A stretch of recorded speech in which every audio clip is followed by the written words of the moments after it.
অর্থের সব হিসাব কিতাব করেই তো আমরা এই কাজটা করতে নেমেছি। আপনারা কি মনে করেছেন আমরা হিসাব কিতাব না করে নেমেছি? সবগুলো বাজেটেড, কস্টেড অ্যান্ড বাজেটেড, হিসাব কিতাব করা হয়েছে, বাজেট করা হয়েছে।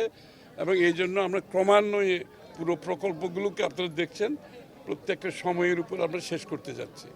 এবং ক্রমান্বয়ে যখন এটা শেষ হতে থাকবে আপনারা দেখবেন এটার প্রভাব অর্থনীতিতে, মানুষের জীবনযাত্রার মানে, পরিবেশের উপরে সব কিছু।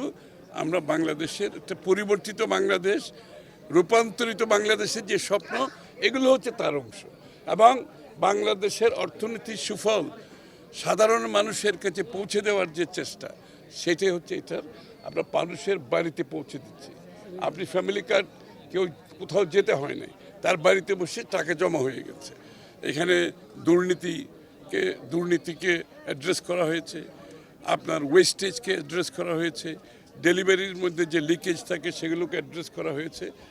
প্রত্যেক কিছুকে অ্যাড্রেস করে স্বচ্ছতার সাথে এই সরকারের সবচেয়ে বড় চিন্তা হচ্ছে কীভাবে সব প্রকল্প স্বচ্ছতার সাথে আমরা সম্পাদন করতে পারি।